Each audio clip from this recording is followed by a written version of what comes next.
I still remember the moment the backyard went quiet.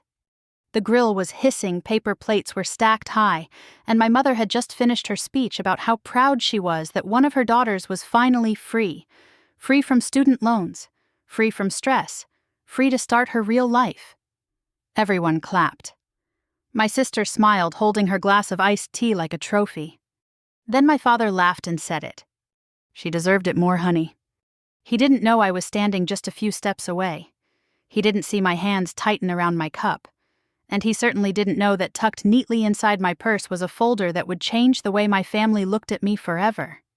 They thought this party was the end of the story. They were wrong. But to understand why that sentence cut so deep, you have to go back to the beginning, long before the party, long before the loans were paid back, to when my sister and I were still sitting side by side in the same law school lecture hall, believing the same promise our parents had always preached. That hard work would be rewarded fairly. My sister Carol is 2 years older than I am. Growing up in a quiet Ohio suburb, we shared a bedroom, hand-me-down sweaters, and the unspoken competition that settles into families whether anyone admits it or not.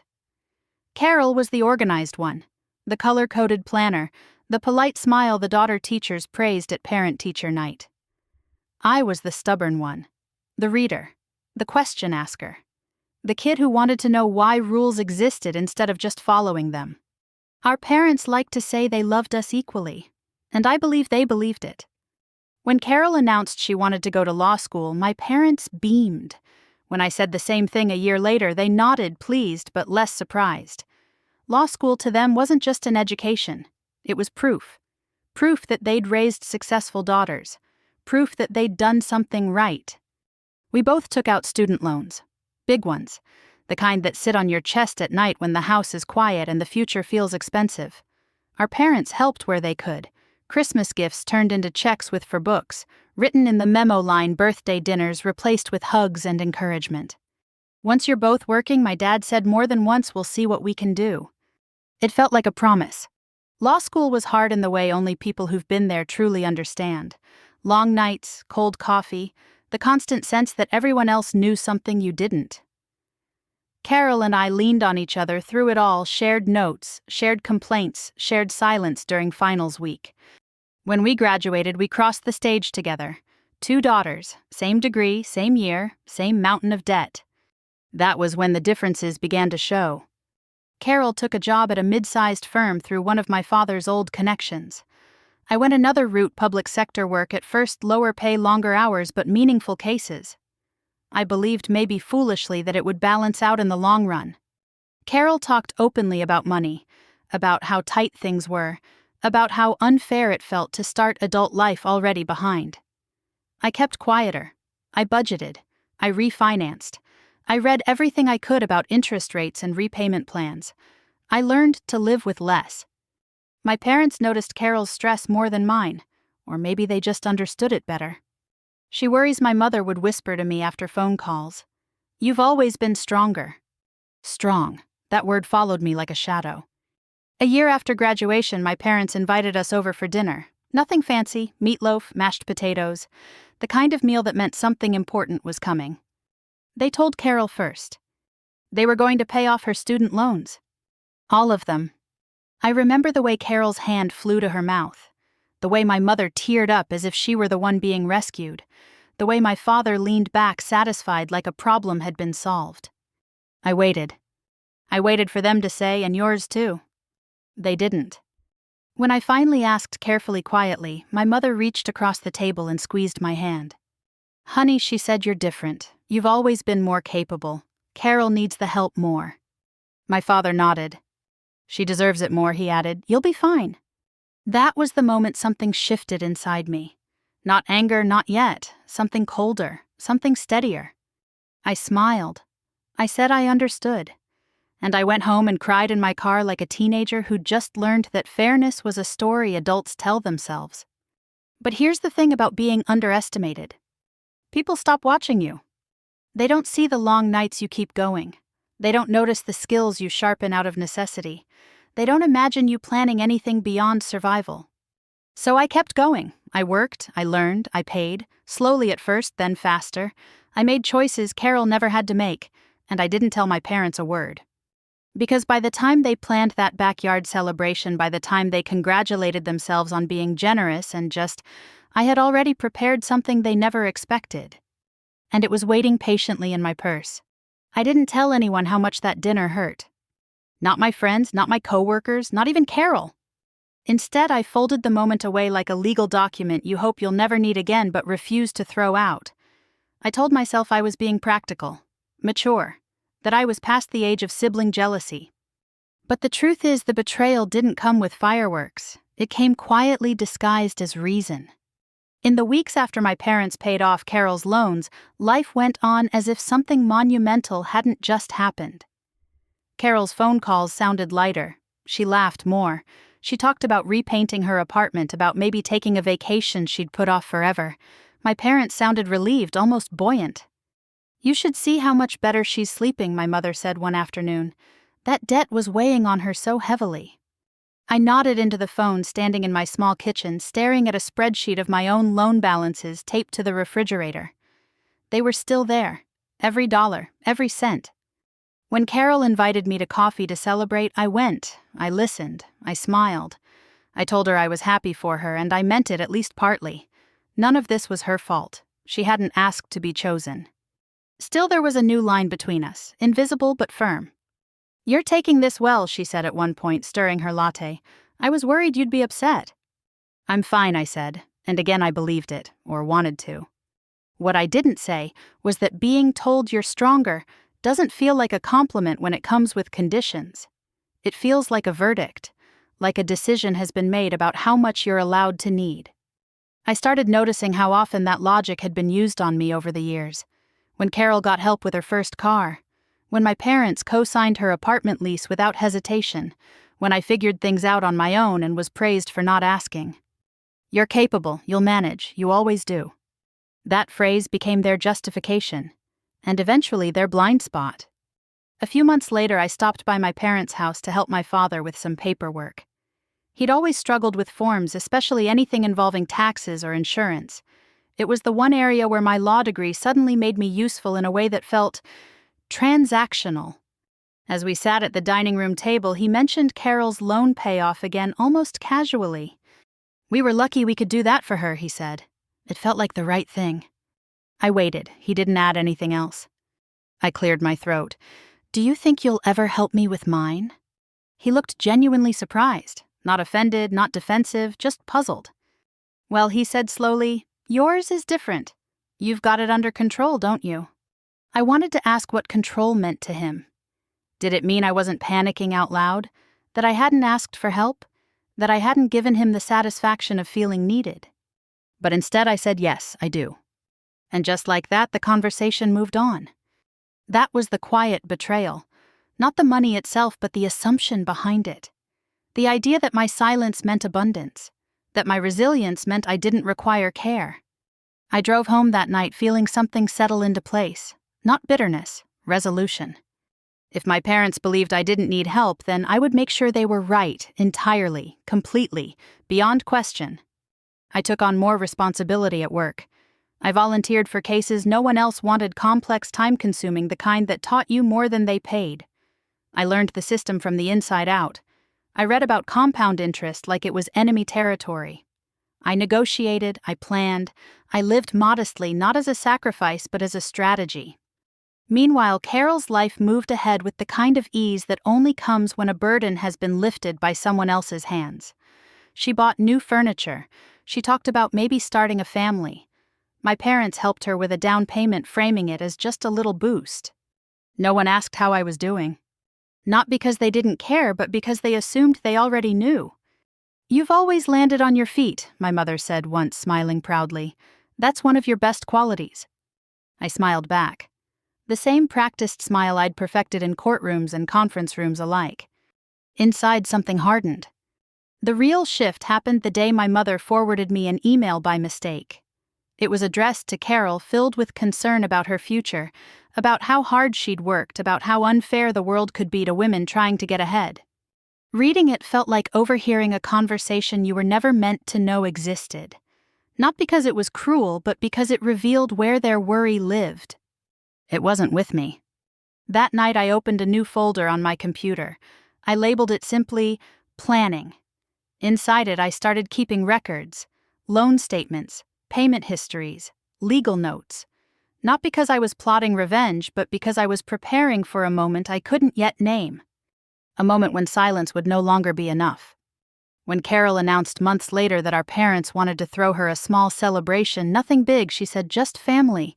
I said yes without hesitation. By then I knew exactly what I would bring with me. Not anger, not accusations. Just the truth. And the truth I'd learned has a way of rearranging rooms when it's finally spoken aloud. The first thing you learn when you're paying off a mountain alone is how quiet determination sounds. There are no speeches, no applause. Just the soft click of a keyboard late at night, the glow of a laptop when everyone else is asleep, and the steady discipline of saying no to things you want so badly your chest aches. I stopped thinking in months and started thinking in years. After that dinner with my parents, after the casual confirmation that my struggle had been filed underhandled, I went home and rewrote my entire life on paper. Rent, groceries, gas, professional dues, interest rates, minimums versus principals. I treated my student loans the way a litigator treats an opposing counsel, relentlessly, unemotionally, with preparation. At work, I leaned into the grind. I stayed in the public sector longer than most of my classmates because the experience was priceless, even if the pay wasn't. I learned how systems failed people quietly, how rules could be bent by those who understood them, how patience paired with knowledge could move things that force never could. Meanwhile, Carol's life unfolded on a smoother track. She called often cheerful, telling me about her new couch, her firm's happy hours, the weekend trips she could finally afford, now that her debt was gone. I listened. I asked questions. I congratulated her when she got promoted.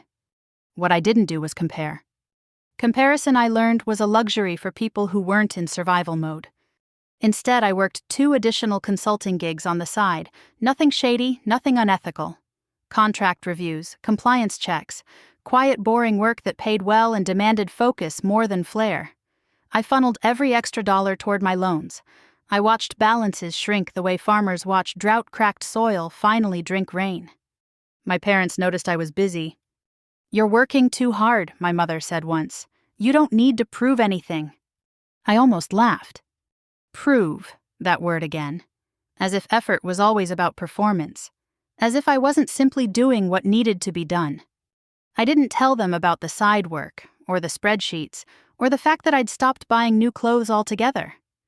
I drove my car until the check engine light became a familiar companion. I brought lunch to work in the same faded bag day after day. Not because I was miserable. Because I was focused. There's a particular loneliness that comes with being the responsible one. The one who doesn't ask.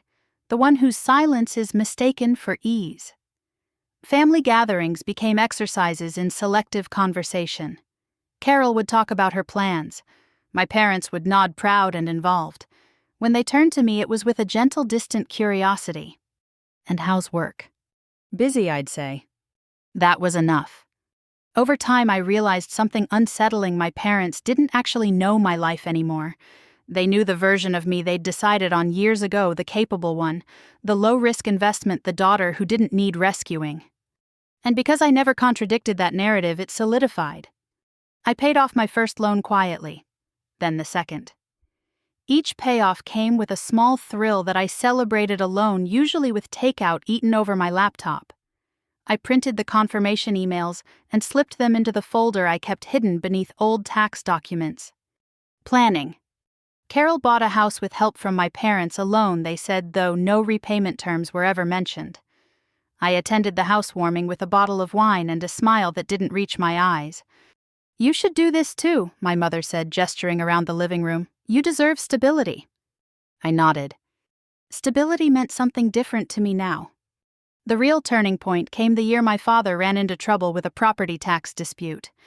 He called me flustered, asking for help understanding the notices. I reviewed everything, made a few calls, drafted a response. It took me 3 evenings and saved him thousands. He thanked me profusely.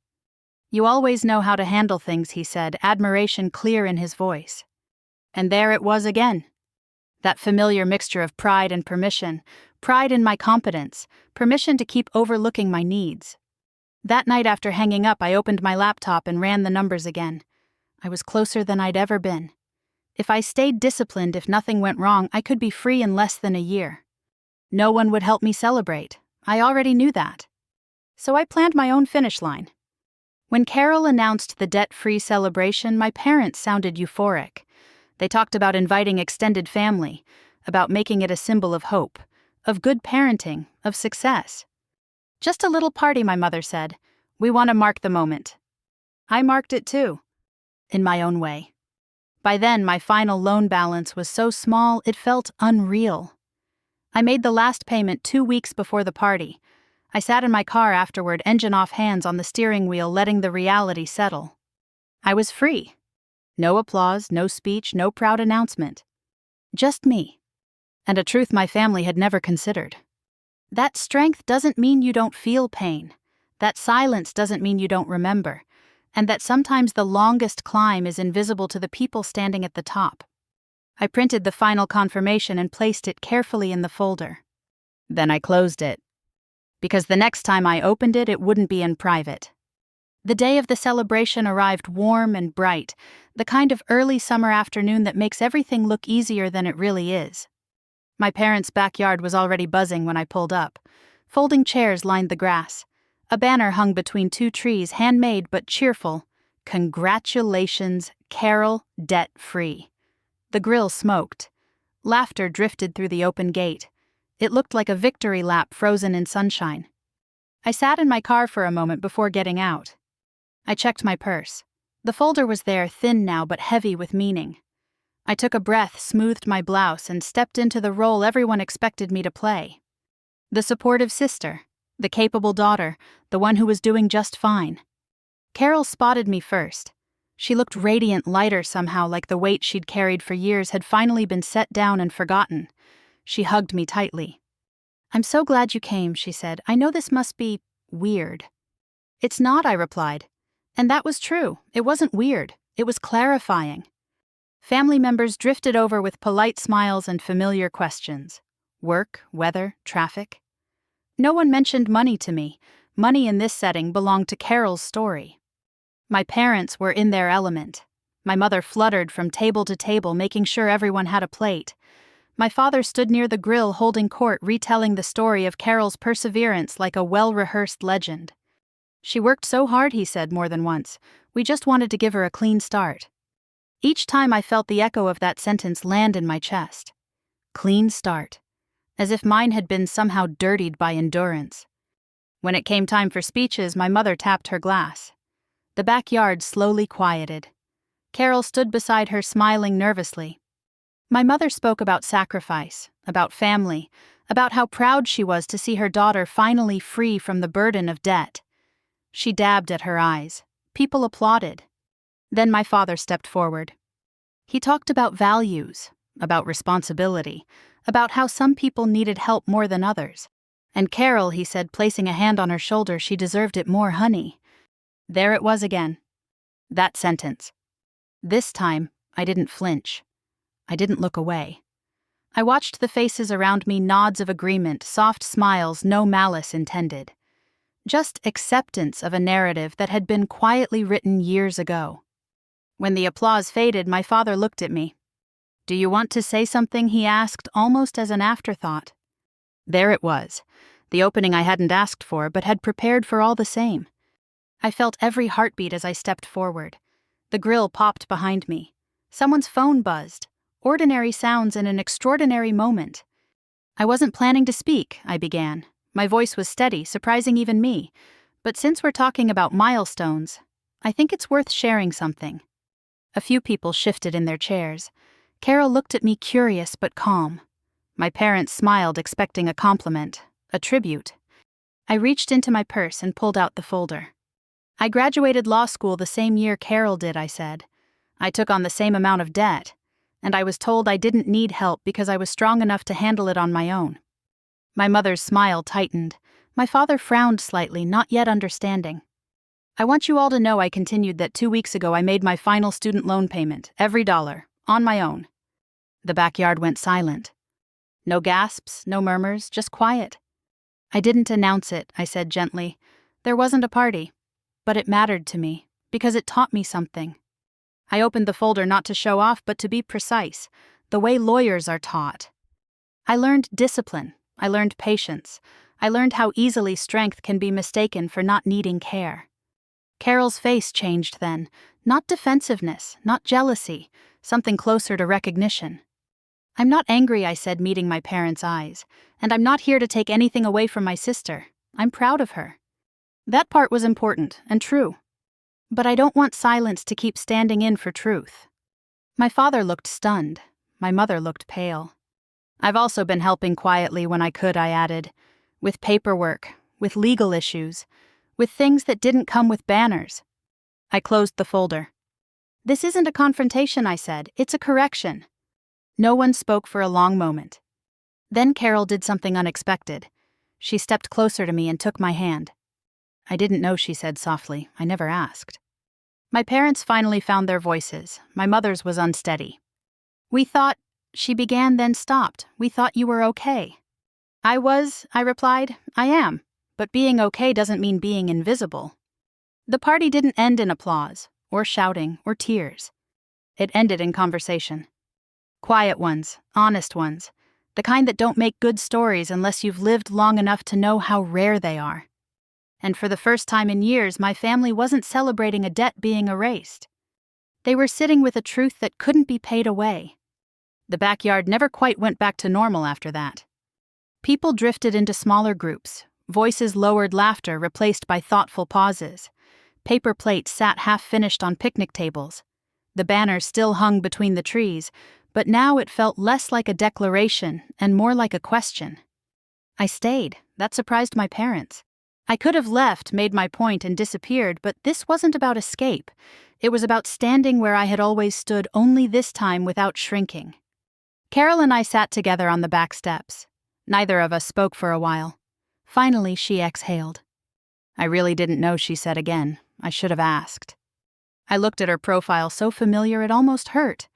You trusted what you were told, I said. So did I once. She nodded, swallowing hard. I never thought about what it cost you. That was the heart of it. Cost. Not just money, but years of emotional math, calculating when to speak, when to stay quiet, how much of myself to reveal without becoming a problem. Inside the house, my parents were talking in low voices. I could hear my mother's cadence even through the glass door. My father's answers came slower, less certain. Eventually, my mother stepped outside and asked if we could talk. Just the three of us. We sat at the dining table where so many decisions had been made before holidays, moves, celebrations. This time there were no plates, no food to soften the moment. I don't understand how we missed this, my mother said, folding her hands. You never said you were struggling. I chose my words carefully. Not like a lawyer, but like a daughter who still wanted to be heard. I learned early that asking wasn't rewarded, I said. Being capable was. My father stared at the table. We thought we were helping by letting you handle it yourself. I did handle it, I replied, but that doesn't mean I didn't feel the difference. Silence again, the kind that doesn't demand filling. Then I did something I hadn't planned. I slid the folder across the table. Before today, I said I was going to keep this to myself.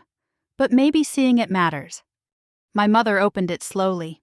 Inside were not just loan statements, but notes, timelines, records of payments, copies of the legal work I'd done for my father neatly documented. Not for credit, but for clarity. This is what strength looked like for me, I said. Quiet, methodical, lonely. My mother's eyes filled, my father's shoulders sagged.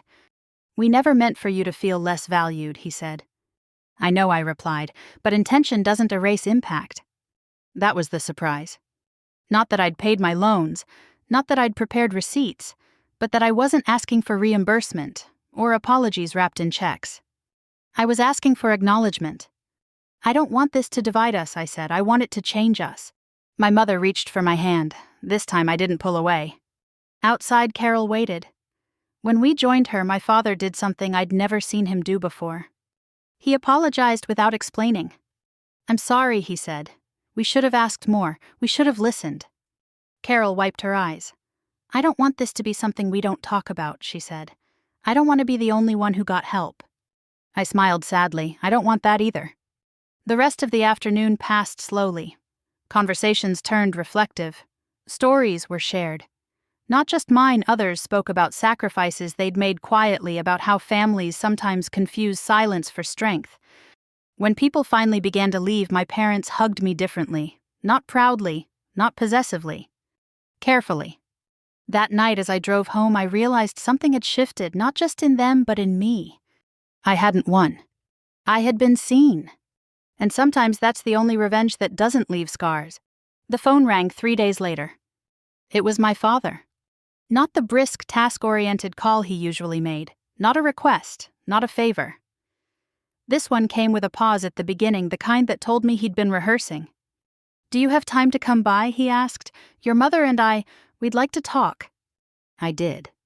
Their house felt different when I walked in. Quieter. No television on in the background, no distractions. Just 3 chairs pulled close together in the living room, like an informal meeting that had no agenda but carried weight all the same. My mother spoke first. "We've been thinking a lot," she said, "about what you said, about what we didn't see." I nodded. I didn't rush her.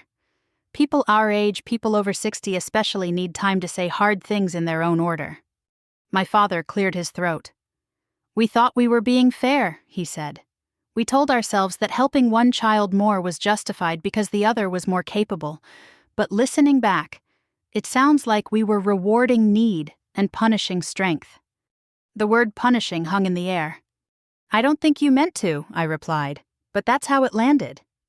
They both looked older in that moment. Not weak, just human. Parents confronting the reality that love doesn't always translate the way they expect it to.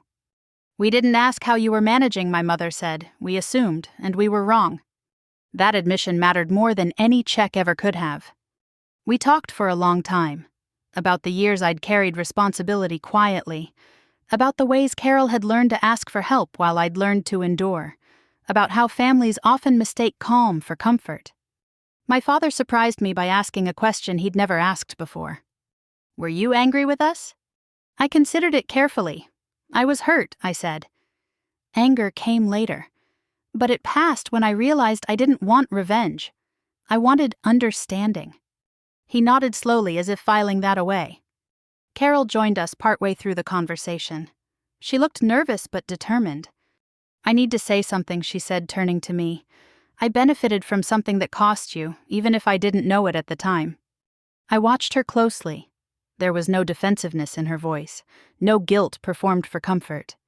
"I don't want our relationship to be built on that," she continued. "If there's a way to make things more balanced going forward, I want to be part of it." That was the moment I hadn't known I was waiting for. Not repayment. Participation. "I don't want you to carry blame," I told her, "but I do want honesty between us. No more assumptions, no more silence." She nodded, eyes bright. "Deal." My parents asked gently if there was anything they could do now. I surprised all of us by saying no. Not financially, I clarified, but emotionally, yes. Ask me how I'm doing, don't assume. And when you talk about success, don't frame struggle as weakness. My mother reached over and squeezed my hand. "We can do that." We talked about the future, about estate planning, about transparency, about how easily resentment grows in the dark and how quickly it shrinks in the light. By the time I left, nothing was fixed, but everything was facing the right direction. On the drive home, I realized something important. Revenge doesn't always look like someone losing. Sometimes it looks like everyone finally telling the truth. Life didn't suddenly turn into a picture-perfect postcard after that conversation. That's not how real families work, especially not families that have spent decades building habits, assumptions, and quiet hierarchies. But something fundamental had shifted. The ground underneath us was no longer uneven, and for the first time we were all aware of where we stood. My parents started calling more often, not to ask for help, not to give advice, just to check in. "How are you doing?" my mother would ask, and then she'd wait for an answer instead of filling the silence. Carol and I began meeting for lunch once a month. No big conversations at first, just updates, work, life. Slowly, the old tension loosened. She asked about my career in ways she never had before. I asked about her fears instead of just her successes. One afternoon, she admitted something quietly over soup. "I think I leaned into being the one who needed help," she said. "It was easier than being the one who didn't." That honesty mattered.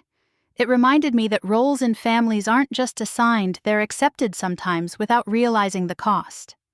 My parents changed too in their own imperfect way. They stopped using words like deserved when talking about their children. They became more careful, more reflective. Not because they were afraid, but because they were learning.